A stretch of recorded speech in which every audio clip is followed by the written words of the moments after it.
Hello everyone, this is KRPH and apologies for the messy table. Because today I'll be talking about these a bit. These are my Foldabots Mini creations, by the way. Except for these two, Sugatron and Meditron. These are from the 2010 Foldabots Mini promotion. The helmets are actually my custom designs. They originally don't come with helmets, but I had to make one just for the sheer fun of it. Whilst most of them are actually, whilst those are the only official Foldabots that are on my desk for now, there are many others in my box, and I'm not going to show that today.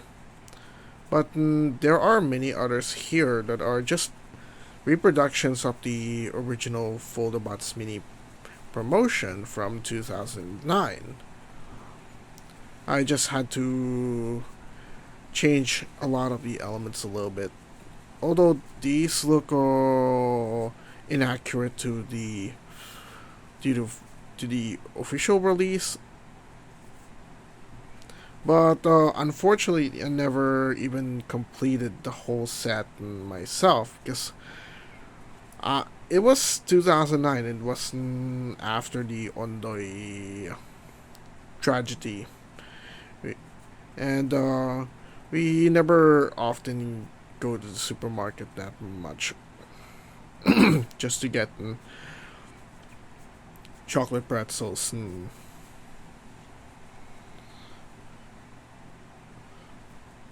Now, whilst there were 20 in the original Foldabots Mini series, I've actually created some of these, like this combination is not in the original series. You see, this one is Rojo and Marila. Both of them are actually my original characters. Well, this actually Rojo predates Rojo Tron, by the way, by being the center of this mini combiner I've made called Baghari. Now, like I said about the custom heads I made, these are not that bad. I've also combined them to their staple setup I preferred, which pretty much suits them the most. But gives it a little bit of symmetry too. And here's XMRT, which is one of my favorite Foldabots design I've ever made. This one actually has the option parts I've added recently. Over here is Mighty Orbots, the one on the right, and this one is Wonder Vanguard, which is based on the 2009 Happy Meal toys called Wonder Vehicles. There were like 6 of them, if I could remember it right. 3 of them were for the boys and 3 of them for the girls. Basically, I turned all these 6 and combined them into a giant robot like this. And then there's Mighty Orbots right here, which is basically I would claim this an unofficial Mighty Orbots figure ever released, even though it is just a paper craft. Given Foldabots is a paper craft, and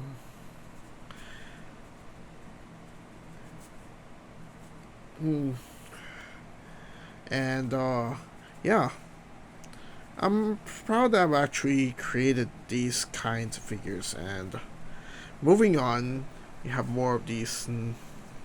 And here we have one of my design attempts for the multiforming megabot from Dexter's Laboratory. This was seen in season 2, episode 39, which was the final episode of the series. Final episode of that season. I've created this deco, which actually is the official version, and this one was my recolored version just to give it a little bit more Power Ranger style look. And I've also created this little base right here for the key with a bit of a head-up display unit showing the robot in it. See, focus. Yeah, that's that.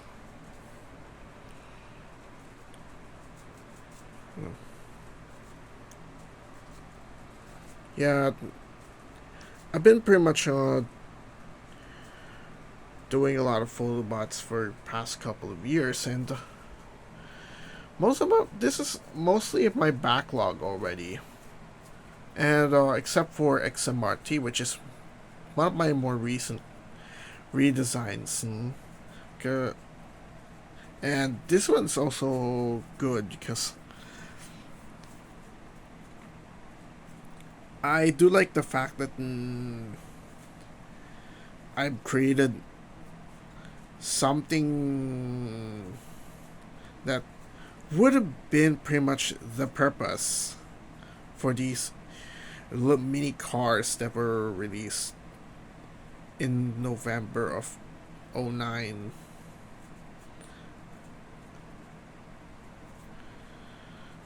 As far as I can remember, it was November? Not sure. And yeah, I clearly remember that I never gotten Verde, Habagat, Batak, both parts of Batak, in which pretty much had led me to really giving myself up on this and try to make my own replica of this as much as possible. And it worked.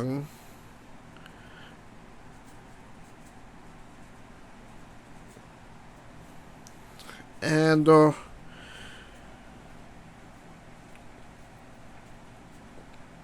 right now I'm also doing a little bit of an announcement here because I'm also working on a brand new Foldabots project, which I'm going to create 30 new figures, or 48 rather, because 30 of them are going to be minifigures with different gimmicks.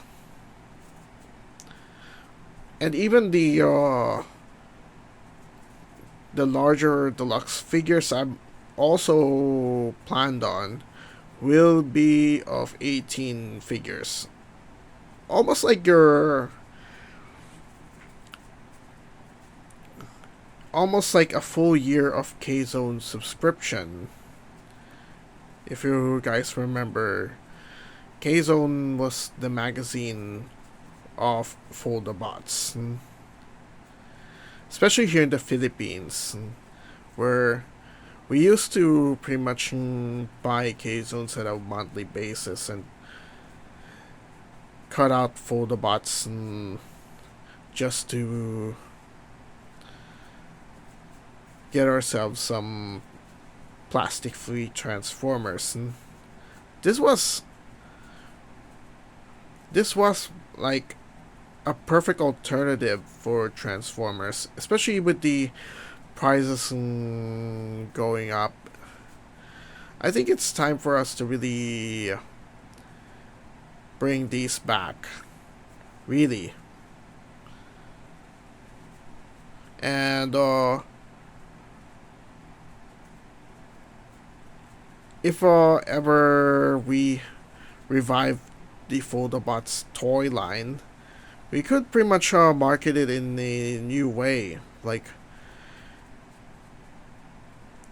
We could sell them online at official store and sell them for a pack instead of, say, a full toy book.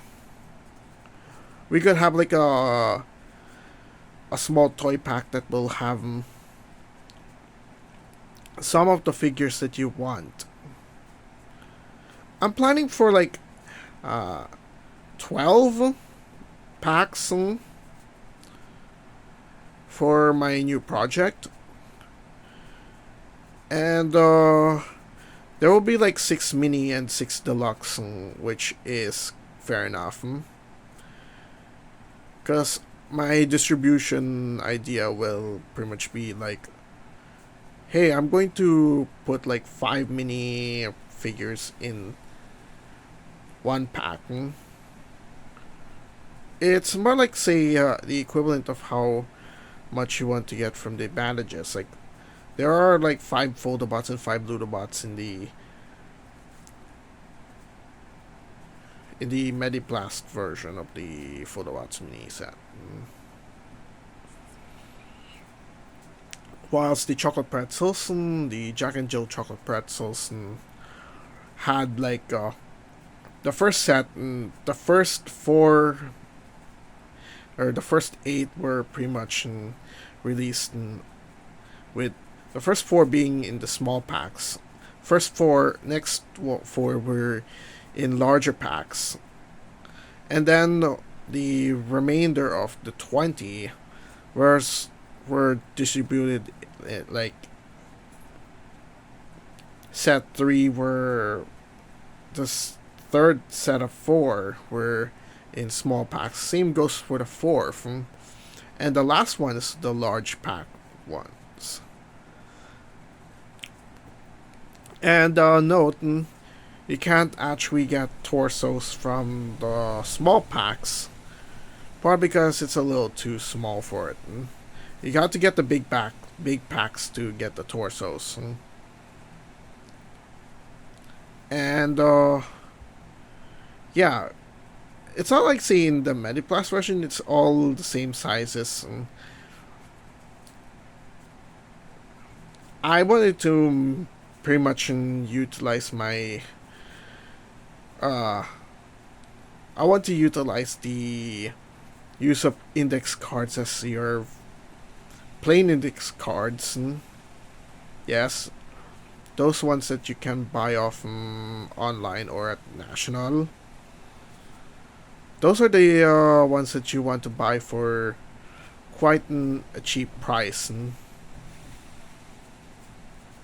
I mean, you can print out of them and make Foldabots patterns out of them. Unless you get the PDFs. Or, anyhow, because I still have a lot. There are pretty much scarce a lot of them. There's not much any good patterns at online these days. And mostly it's just scalping out all those patterns for especially the one last official pattern, which is the Electrobot Tagas. If you remember, Tagas was one of the last figures that was never going to be released on K-Zone, partly due to the abrupt cancellation of the series in 2016. So instead, the creator, Joe Mike Dido, decided to release Tagas as a giveaway on his art exhibition. And I wasn't there. I didn't get his pattern. And getting him at the from scalpers is pretty much harder, given that it's not as pretty much easy to forget it. Forget. Anyway, it's pretty much sad to think that it's been like 7 years without Foldabots, and I'm pretty much really the last bastion of this practice, and hoping I could rekindle this, or at least revive the rather dead toy line in a new light, or at least in a new gimat, for that matters. And again, hope you would like this video, or wait, that's not right. As a last part, as a last one, as a footnote, I pretty much think that bringing back Foldabots is pretty much needed already. I mean, it's 7 years, and we really, really need these guys again. Even without K-Zone, we can pretty much just get them online. If that's the only case that's gonna work in this day and age, because it's been years since K-Zone Philippines had also stopped publishing because of the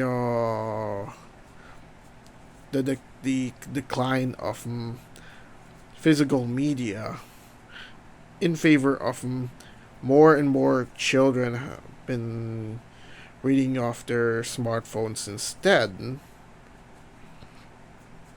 And yes, this was the reason why K-Zone Philippines declined. Same goes for Total Girl and few other Summit Media magazines that had other magazines that had franchises here in the Philippines.